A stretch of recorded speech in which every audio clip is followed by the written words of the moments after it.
Oke ya, video kali ini saya akan membahas ergonomi dan posisi penumpang di Honda PCX. Honda PCX ini berkapasitas 150 cc dan ini punya teman saya namanya Mas Yusuf. Ini yang tahun 2019. Ya sama aja sih dengan tahun-tahun sebelumnya, hanya beda tahun pembuatan saja ya. Oke, sebelum itu kita lihat desainnya. Kalau terutama dari samping ya, dari samping itu kelihatan sangat elegan, sangat mewah kelihatannya. Dan ini saya suka desain ini. Footstep belakang itu dibuat model unik, jadi seperti menyatu dengan bodi. Dan kalau dibuka gini, ini footstepnya sangat lebar dan ada karetnya ya, jadi seperti inilah. Warnanya juga warna Dove, warna merah. Saya suka warna merah Dove, jadi kelihatan lebih oke sih. Oke, saya akan coba naik. Gimana sih posisi kaki dan posisi tangan ketika naik di Honda PCX ini.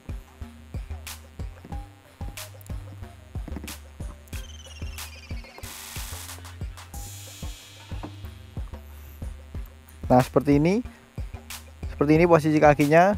Tinggi saya 167 cm dengan berat 55 kg, dan bisa dilihat jangkauan kaki saya cukup menapak. Ini posisi duduk saya lebih agak ke tengah ya. Kalau ke depan seperti ini, jadi sangat napak, bahkan masih menekuk kaki saya. By the way, ini tinggi joknya 764 kalau nggak salah ya.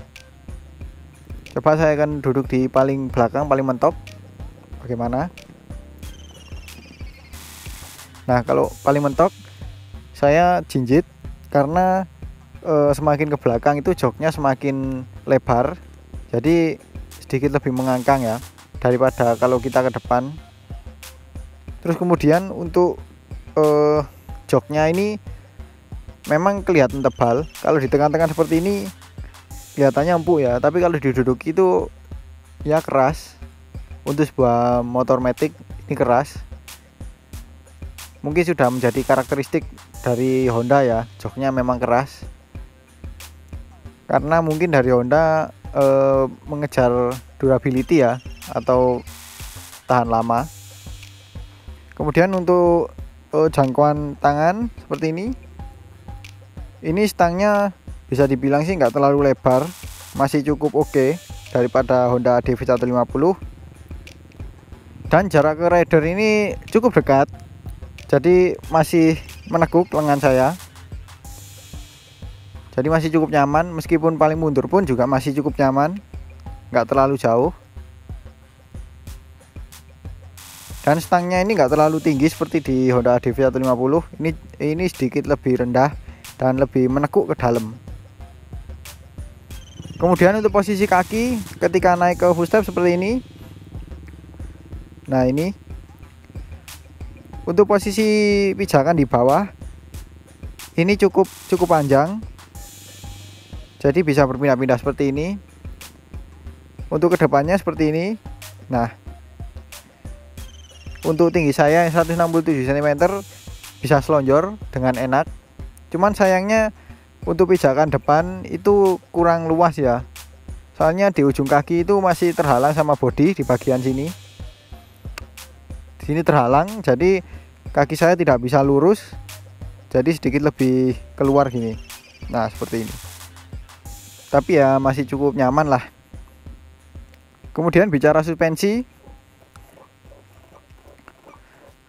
yang depan ini cukup empuk, tapi nggak seempuk Honda DV 150, dan travelnya juga lebih pendek dari motor tadi. Kemudian yang belakang nggak terlalu empuk sih sebenarnya. Oke, sekarang kita lihat bagian kokpit seperti ini. Pertama kita lihat dari stang ya. Stangnya ini model telanjang seperti di Honda DW 150, tapi desainnya di sini menekuk ya, tidak seperti di Honda DV 150 yang lurus. Ini lebih menekuk seperti huruf U. dan warnanya chrome, jadi menambah kesan kemewahan. Dan ditambah lagi ada kombinasi warna piano black, jadi makin mewah sih.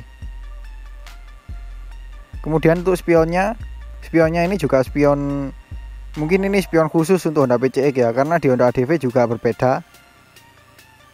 Bentuknya nggak terlalu besar seperti Honda ADV, tapi bentuknya cukup oke sih. Desainnya cukup lancip, jadi masih kelihatan pantas. Dan di sini bagian handle rem ini berwarna silver depan dan belakang. Kebetulan ini tipe CBS. Namun yang saya notice di sini yaitu di sini tidak ada parking black lock. Jadi kalau misalnya kita mau berhenti di tanjakan atau di turunan, kita harus tarik rem terus menerus. Ya, harapannya sih untuk Honda PCX yang produksi setelah ini bisa ada improvement lah untuk bagian ini. Kemudian untuk bagian tombol-tombol di stang ini juga ya cukup oke lah. Mulai dari kanan ini ada tombol idling sound system, kemudian bawahnya ada tombol hazard, kemudian di bawahnya ada tombol starter. Kemudian di sebelah kiri ini ada tombol lampu dekat, lampu jauh, klakson, dan sein. Kemudian kita lihat untuk bagian depan, bagian dashboard. Ini bisa dilihat ya, windshieldnya ini cukup minimalis ya. Kalau bagi saya ini kurang tinggi ya, jadi kelihatan nanggung untuk ukuran visornya atau windshield. Kemudian untuk bentuk panel speedometernya, secara tampilan ini sangat mewah, hampir seperti info speedometer di mobil ya. Cukup lebar, jadi kelihatan sangat mewah. Dan di sini ada dua tombol select dan set. Oke, sekarang kita lihat info yang ditampilkan di panel speedometer itu apa aja. Oke, kita hidupkan dulu. Nah, ini sudah pakai remote atau keyless, jadi nggak perlu nyolokkan anak kunci, cukup putar knob di situ. Jadi seperti ini, kita hidupkan dulu.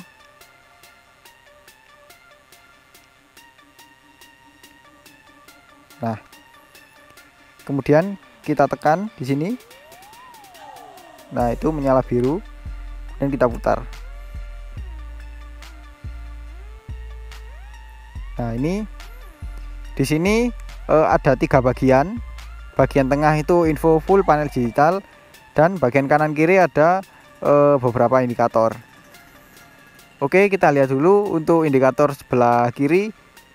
Di sini ada sein kiri, kemudian indikator lampu jauh, dan juga check engine. Di sebelah kanan ada indikator sein kanan, kemudian indikator keyless kuncinya, kemudian indikator fitur ISS atau idling sound system, dan indikator suhu atau overheat. Kemudian di panel terbesar di tengah sini, di sini ada speedometer, kemudian di sini ada jam, penunjuk sisa bahan bakar, kemudian konsumsi bensin rata-rata, dan di bawah sini ada odometer dan ada tulisan PCX. Kemudian kita lihat di sini di tombol select, kita coba tekan-tekan. Di sini ada trip meter dan total, itu aja sih. Kemudian kita lihat pakai tombol set, ini bisa apa aja, kalau tidak bisa. Coba kita tekan dua-duanya.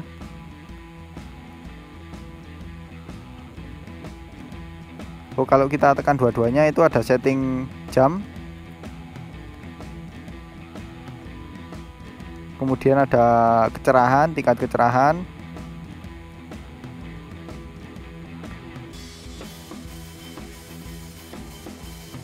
sudah itu aja sih ya. Infonya nggak selengkap di Honda DW 150, tapi untuk secara tampilan saya lebih suka Honda PCX sih.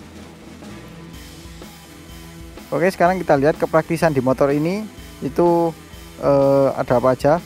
Ya, untuk lacinya ini ada di sebelah kiri saja di sini. Nah, untuk sebelah kanan tidak ada. Kita lihat untuk membukanya kita tinggal tekan seperti ini. Nah, bisa dilihat di sini ada power outlet untuk mengecas handphone, tapi pakai butuh lighter ya, lighter seperti di mobil. Dan ini juga cukup dalam. Coba saya taruh HP. Nah, seperti itu, bisa masuk sih. Dan itu aja. Dan di bawah sini tidak ada pengait untuk menaruh barang-barang ya, karena di bawahnya sini ada tangki bahan bakar. Dan by the way, untuk kapasitas tangki bahan bakarnya ini 8 liter, jadi lebih besar daripada Yamaha NMAX. Membukanya juga pakai tombol di sini. Namun ini kata yang punya ada sedikit masalah ya untuk membukanya, butuh didorong sedikit. Nah, jadi seperti ini. Membukanya juga tinggal diputar. Nah, tuh. Jadi oke sih. Oke, setelah ini saya akan mengajak teman saya untuk mencoba duduk di depan dan akan duduk di belakang juga untuk merasakan bagaimana sih posisi penumpang ketika duduk di motor ini. Oke, sekarang saya akan mengajak teman saya untuk duduk di depan. Teman saya punya tinggi badan 158 cm. Bagaimana sih untuk postur tinggi 158 cm ketika naik di depan di motor Honda PCX ini?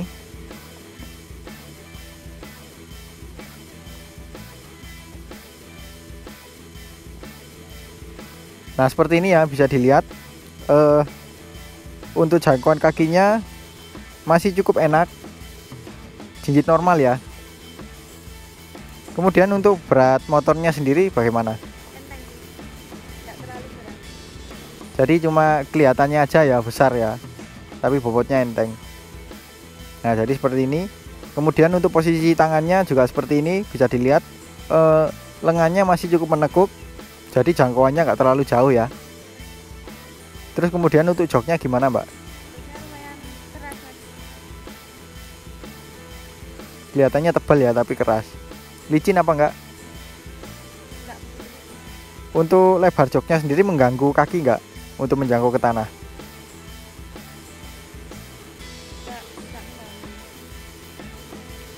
Jadi masih cukup oke ya. Oke, setelah ini teman saya akan duduk di belakang dan saya akan duduk di depan. Bagaimana posisi ketika berboncengan?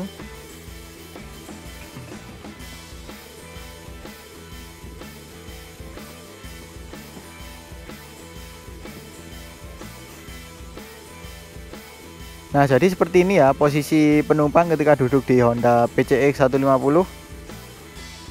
Pertama yang dirasakan apa, Mbak? Pertama, joknya itu keras. Joknya keras. Terus kan karena pengaruh dari joknya lebar itu kesulitan untuk waktu menanjak. Mau duduk itu agak sulit. Oh ya. Untuk joknya lebar ya? Lebar. Terlalu lebar. Untuk bagian belakang masih ada sisa atau sudah habis? Masih ada sisa.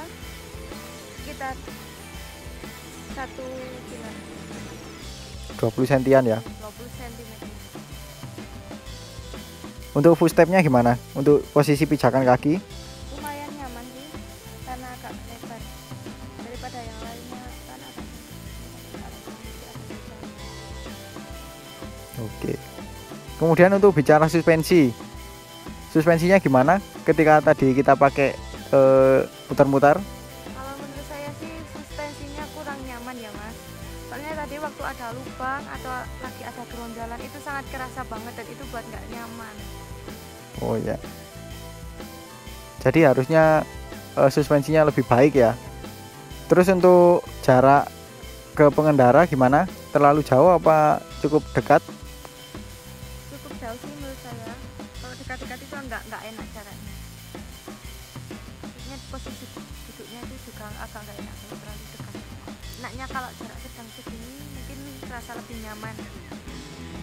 Oh, jadi seperti itu ya. Coba saya mentok ke belakang. Nah, kalau posisi seperti ini enak apa enggak? Enak sih, saya nggak kerasa keganggu. Mungkin kalau yang di depan rasa nggak enak mungkin, atau kejauhan. Eh, kalau depan sih enak sih, soalnya joknya kan semakin ke belakang semakin lebar, jadi semakin nyaman, tapi ya lebih keras. Untuk pegangan sendiri di bawah itu enak apa enggak dipegang, pegangan sini? Nah itu, Lumayan sih, enak kok dipegang. jadi masih cukup nyaman ya. Ya, Itu kan belnya sampai ke belakang. Nah itu ada rasa nyaman nggak kalau ada bel di belakangnya? bisa untuk kalau kita bawa tas atau beban berat bisa nggak tergantung, jadi bebannya nggak terasa berat kalau nggak tergantung. Biasanya kan kalau pendek itu gantung kan, jadi agak kerasa berat di punggung. Kalau ini enggak, jadi nggak gantung tasnya kalau misal bawa banyak. Jadi ada penyangganya gitu ya. Betul. Jadi kalau misalnya motor ini dibuat untuk berboncengan, recommended nggak? Recommended sih kalau buat boncengan, bisa buat bawa banyak karena joknya juga besar. Bagasinya juga besar ya. Tapi kurang nyaman untuk jalan yang kurang rata atau kurang mulus, itu sangat nggak enak banget suspensinya, kurang enak sih menurut saya. Nah jadi seperti itu ya, bisa kalian siasati. Untuk kalian yang mau membeli motor ini, ya seperti yang dibilang teman saya tadi, untuk kenyamanan di belakang seperti apa, karena kebanyakan membeli motor seperti ini, Honda PCX seperti ini, itu kita cari kenyamanan ya, depan maupun belakang. Oke, jadi seperti itu aja ya video saya mengenai ergonomi dan posisi penumpang di Honda PCX tahun 2019 ini. Semoga video saya ini bisa jadi referensi kalian atau menjadi pertimbangan kalian untuk membeli motor ini atau tidak. Oke, sekian dulu video kali ini. Kalau suka dengan video ini jangan lupa di like. Kalau ada pertanyaan, kritik atau saran silahkan komen di bawah. Share juga ke sosial media kalian apabila video ini bermanfaat. Dan jangan lupa untuk subscribe untuk mengikuti video-video terbaru dari saya. Nyalakan juga tombol loncengnya untuk mendapatkan notifikasi video terbaru dari saya. Follow juga Instagram saya di @moja_038. Terima kasih telah menonton dan sampai jumpa di video selanjutnya.